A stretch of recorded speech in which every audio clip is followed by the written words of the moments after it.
Hello friends, భారతీయుడు 2 movie review. మీరు ఈ పోస్టర్లో చూస్తుంది నిజమే. ఇట్స్ మై సెల్యూట్ టు భారతీయుడు 2. అంటే Shankar career, Kamal Haasan career, Anirudh career, ఇట్లాగా అందరి కెరీర్లో నాకు తెలిసి వర్స్ట్ మూవీ అయి ఉండొచ్చు box office wise and reviews wise. కానీ నేను సెల్యూట్ చేస్తున్నాను ఈ మూవీకి. అంటే అలాంటి పాయింట్స్ ఈ మూవీలో ఏమున్నాయా అని తెలుసుకోవాలి అంటే let's get in to the review. So నేను ఈ మూవీని నెట్ఫ్లిక్స్లో స్టార్ట్ చేసినప్పుడు ఐ థింక్ 1 hour 1.5 hour ఏమో చూశానండి. తర్వాత నా వల్ల కాలేదు. అంటే I thought like I got better things to do. So నేను మధ్యలో ఆపేసి వెళ్ళిపోయాను. అంటే నాకేమనిపించిందంటే శంకర్ చాలా నీరసంగా తీశాడు, ఎక్కడ ఊపు రావట్లేదు. అండ్ ఇన్ఫ్యాక్ట్ జవాన్ స్టోరీనే కొంచెం అటు ఇటు చేసి maybe that could be a big issue for this movie. అంటే జవాన్ మూవీ రిలీజ్ అయ్యి పెద్ద హిట్ అయ్యాక I think they're in dilemma to proceed with this project or not అని. ఇంచుమించు అలాంటి సీన్స్ కొన్ని ఉంటాయి. బట్ యూనో టేకింగ్ లెవెల్ అదంతా చాలా లో లెవెల్ ఉంటుంది. మ్యూజిక్ అయితే మేజర్ డిసప్పాయింట్మెంట్.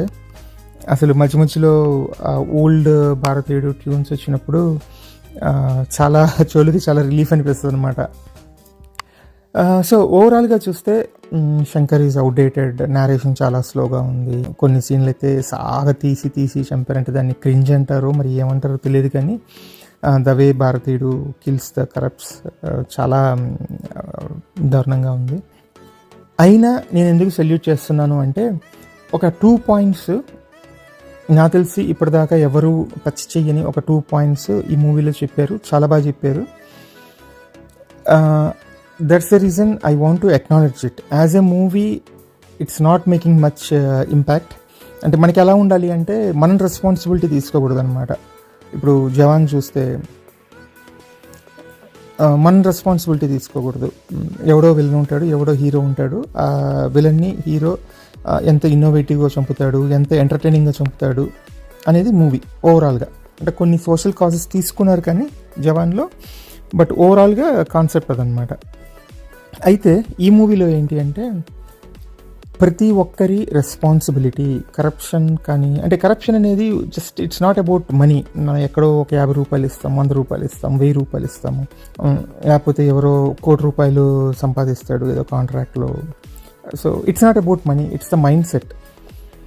మన మైండ్ సెట్ కంప్లీట్గా మారినప్పుడే కరప్షన్ మారుతుంది అనేది ఒక అండర్లయింగ్ మెసేజ్ ఇచ్చారనమాట. అంటే సొసైటీలో కరప్షన్ పోవాలన్నా, సొసైటీ బాగుపడాలన్నా అది ప్రతి ఒక్కళ్ళ రెస్పాన్సిబిలిటీ అనే పాయింట్ని తీసుకున్నారు ఇక్కడ. నాకు తెలిసి ఇది ఒక ఎక్సలెంట్ పాయింట్ అనిపించింది. ఎందుకంటే ఫర్ ఎగ్జాంపుల్ మన సొసైటీలో మనం చూస్తూ ఉంటాం హిపోక్రసీ. ఎలాగంటే రోజు పూజలు చేసేవాళ్ళు అబద్ధాలు చెప్తారు. అంటే ఏ మతమైనా సరే ఇట్స్ ఓకే. లేకపోతే పూజారులు, ఫాదర్లు, మౌలీలు, లేకపోతే ఇంకొకళ్ళు వాళ్ళు కూడా యూనో జనాల్ని ఎక్స్‌ప్లాయిట్ చేస్తారు. దేవుడు ఫోటో పెట్టుకొని ఎక్స్‌ప్లాయిట్ చేస్తారు.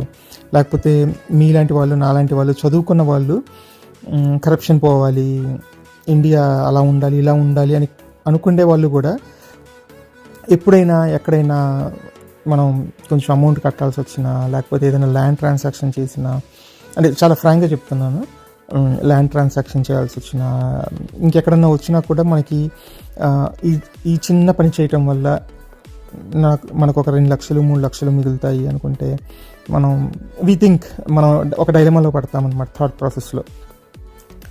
ఆ తర్వాత కాసేపటి తర్వాత లేకపోతే అటు ఇటు సమాజాన్ని చూశాక వీ ఫైండ్ ఎక్స్క్యూజెస్. మనం సర్లే మనం ఒక్కళ్ళం ఇది చేస్తే బాగుపడిపోతుందా అనే ఎక్స్క్యూజ్ తీసుకొని and we'll go into the routine route అనమాట, రొటీన్ వే.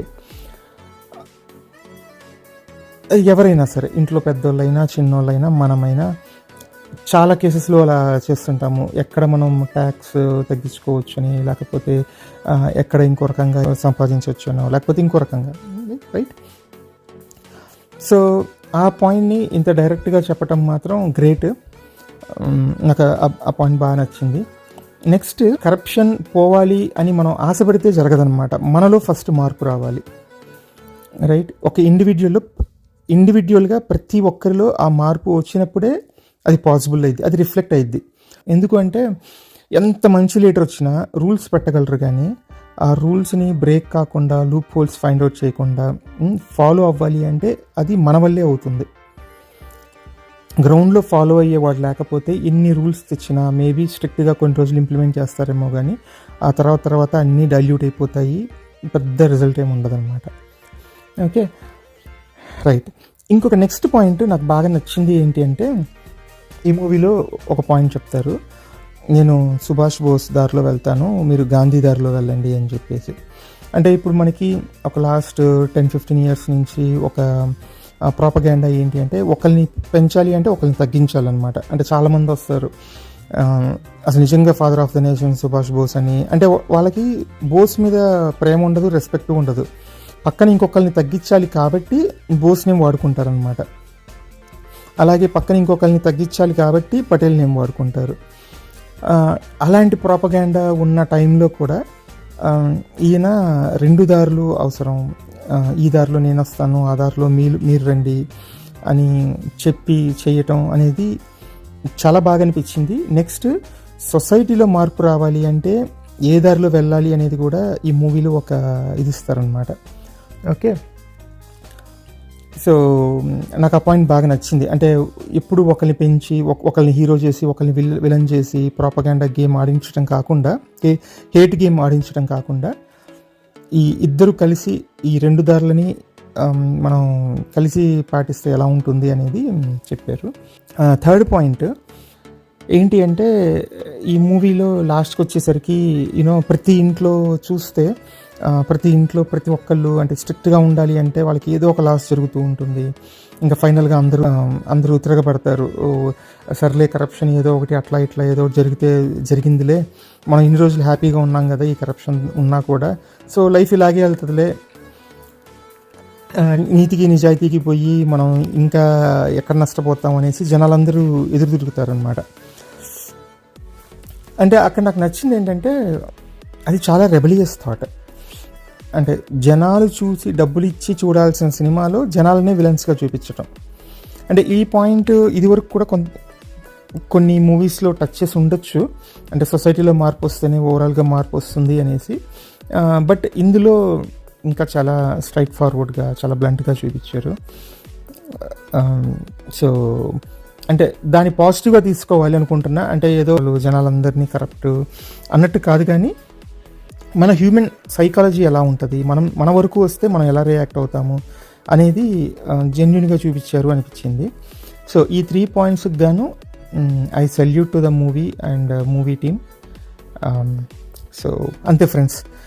సో అంటే మీకు ఎక్కడైనా కాంట్రడిక్టరీ థాట్స్ ఉన్నా, ఇంకా డిఫరెంట్ థాట్స్ ఉన్నా నాకు కమెంట్స్లో పెట్టండి. బాయ్.